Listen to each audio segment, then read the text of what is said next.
السلام علیکم ورحمۃ اللہ وبرکاتہ. الحمد لله رب العالمين والصلاة والسلام على عباده الصالحين. أعوذ بالله من الشيطان الرجيم. بسم الله الرحمن الرحيم.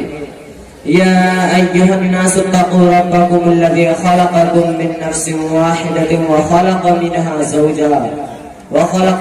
زوجها وبث منهما رجالا كثيرا ونساء واتقوا الله الذي تساءلون به والأرحام إن الله كان عليكم رقيبا.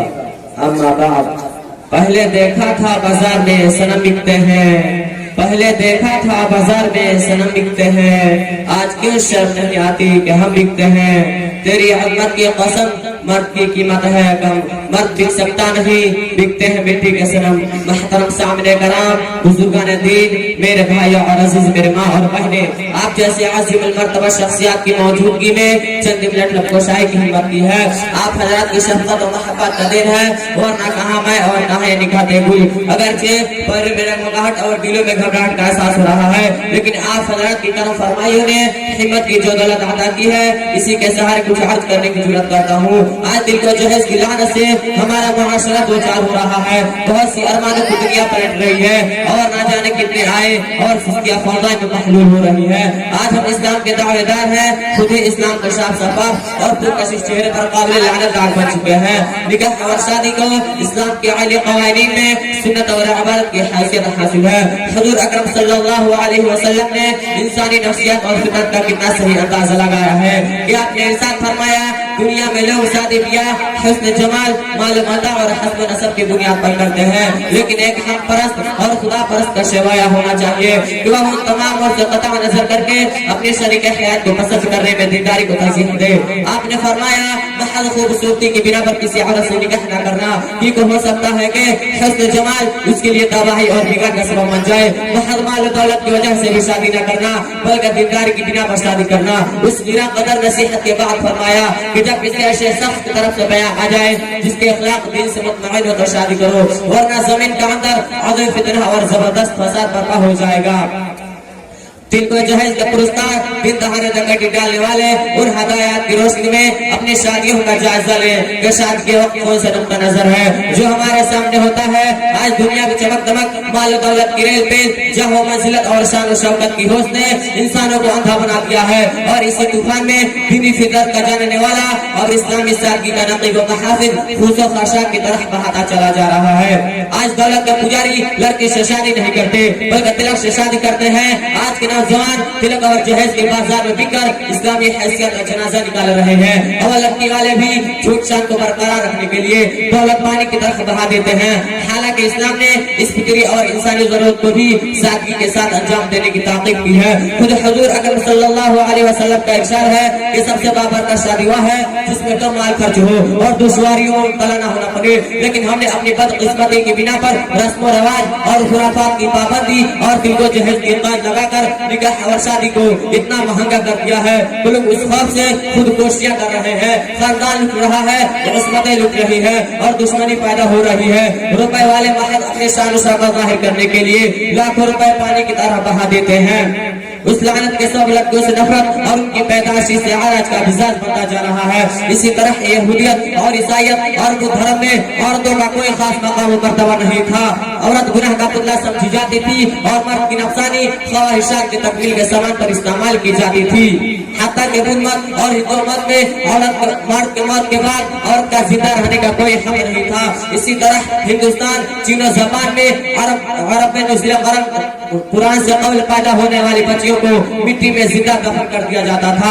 صاف صاف قرآن شریف میں ارشاد فرمایا ہے، وَإِذَا الْمَوْءُودَةُ سُئِلَتْ بِأَيِّ ذَنبٍ قُتِلَتْ، کہ جب زندہ گردگوڑ لڑکیوں سے پوچھا جائے گا کہ کس قصور کی بنا پر قتل کی گئی ہے. بہرحال عرب معاشرے میں بھی عورتوں کا کوئی خاص مقام و مرتبہ نہیں تھا، مگر اسلام نے عورتوں کو عزت بخشی، ان کے مقام و مرتبہ کو بلند کیا، ان کے لیے ان کے حقوق اور فرائض کو متعین کیا، اور عقیدہ نکاح کو سنت و عبادت قرار دے کر ان کے تقدس عظمت کو باب عروج تک پہنچا دیا، اور ان کو شوہروں کے ہاتھ میں اللہ کی امانت قرار دیا گیا، اور لڑکوں کی طرح لڑکیوں کو بھی اولاد کی شب شان کھڑا کر دیا.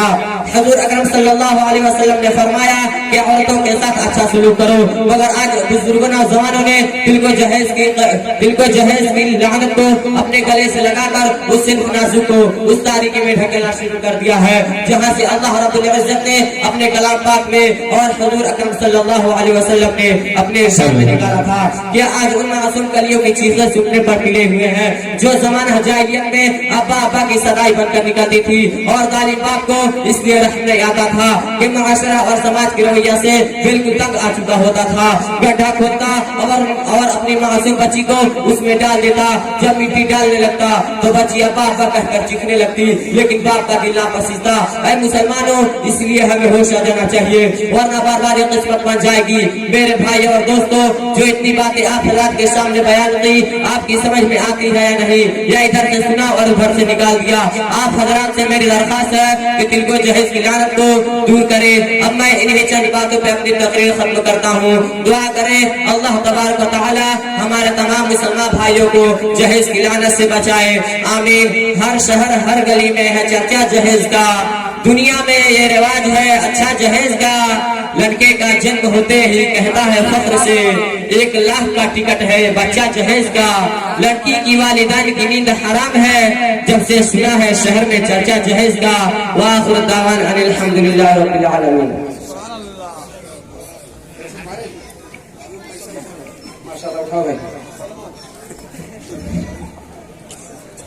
اللہ سے دعا ہے کہ اللہ تعالی اس بچے کو اپنے علاقے، اپنے صوبے، اپنے ملک بلکہ پوری عالم کے لیے قبول فرمائے۔ آج معاشرے کا جو ماحول ہے، ایک بچہ جس کے سر سے اس کے باپ کا سایہ اٹھ جاتا ہے تو دنیا کا سب سے بدترین انسان بن جاتا ہے۔ ماحول، کلچر، سوسائٹی، معاشرے اس کو کسی لائق نہیں چھوڑتے، لیکن کسی کی قسمت یوں چمکتی ہے کہ اللہ تعالیٰ اس کو رہنمائی کر کے کسی اچھے ادارے، کسی اچھے استاذ، کسی اچھے محسن کے حوالے کر دیتے ہیں، اور پھر اس کے ساتھ اللہ تعالیٰ کا کرم ہوتا ہے تو وہی بچہ آسمان کا چمکتا ستارہ بن جاتا ہے۔ یتیم ہونا یہ کوئی بہت عیب کی بات نہیں ہے۔